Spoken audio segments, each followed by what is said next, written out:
Mario Dumont. Une feuille de route impressionnante. Un curriculum vitae aussi long que le pont de la Confédération. La Ville de Montréal va annoncer en début d'après-midi la fin de toute tolérance à du flânage dans le métro. On dit qu'il faudra circuler, il faudra aller d'un endroit à l'autre. Donc, plus question de dormir sur les bancs ou de se coucher sur les bancs ou par terre dans les lieux publics. James Hughes est président et chef de la direction de la mission Old Brewery. Bonjour, Monsieur Hughes.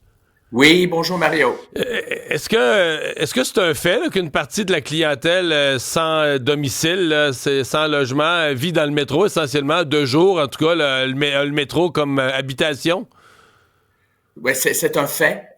On le voit quotidiennement. Tous les Montréalais et Montréalaises voient quotidiennement la présence des personnes en situation d'itinérance dans le système de métro. C'est une tristesse qui se sentent forcés de trouver des lieux pareils. C'est pas juste ces lieux non plus, c'est un symptôme de quelque chose de plus large. Nos parcs, nos urgences hospitalières, palais de congrès, complexe des jardins, etc.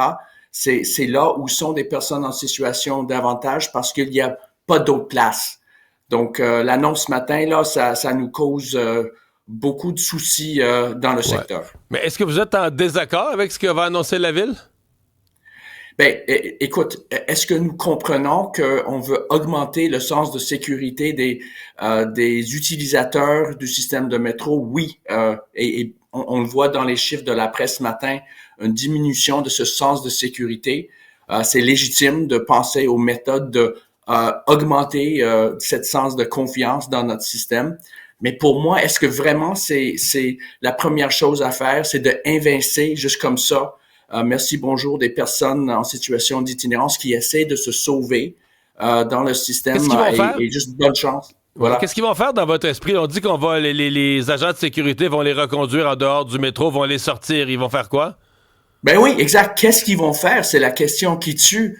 Nous aurons beaucoup préféré qu'on considère la mise en œuvre d'un système qui va les permettre d'aller quelque part qui est plus sécuritaire, pas juste les évincer et leur dire bonne chance, faites votre possible. C'est ça, c'est un système de transport, le STM. Pourquoi qu'ils peuvent pas utiliser leur capacité de transporter des gens vers des lieux dignes, sécuritaires, pour qu'ils puissent commencer une nouvelle vie? Maintenant, on n'a aucun système, on a juste la coercion. C'est ça qui est évident. Mais M. Hughes, on se fait beaucoup dire, il faut pas stigmatiser, pas parce que les gens sont sans-abri, qui sont violents, ou ça veut pas dire qu'ils consomment de la drogue.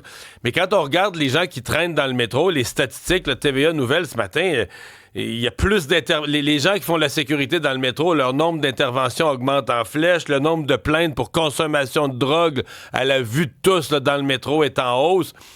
Je veux dire, l'itinérance vient avec des problèmes sociaux puis des problèmes de sécurité qui sont pas juste perceptuels, qui sont réels, non? Oui et non. Qu'est-ce qui amène des gens en situation d'itinérance? Souvent, c'est des problèmes de santé, c'est des problèmes de consommation. C'est ça qu'il faut identifier. C'est beaucoup des patients du système de santé, pas de traitement. Nous, écoute, comme ville, on peut faire mieux qu'on fait maintenant. Et moi, je sens qu'on va dans la mauvaise direction si la politique principale, c'est simplement l'éviction. C'est ça le message qu'on entend ce matin. C'est pas l'ouverture de nouveaux établissements de soins et de support de ces gens qui sont souvent très malades. Et moi, j'aurais beaucoup préféré qu'on se planifie justement d'avoir assez de capacité pour les soutenir et pas juste dire allez, bonne chance, sortir de notre système. Ils vont faire quoi? Ils vont aller où? Ils vont juste aller ailleurs pour justement se traîner ailleurs parce qu'il n'y a pas d'autre place. Montréal peut faire mieux. Avez-vous été dernière question, est-ce que vous avez été consulté concernant l'annonce de cet après-midi? Non, on n'était pas consulté du tout. On était consulté vis-à-vis les orientations de la STM pour la consultation de la Office de consultation publique, mais non, on n'était pas sur cette annonce-là. Monsieur Hughes, merci d'avoir été avec nous. Au revoir. Merci beaucoup.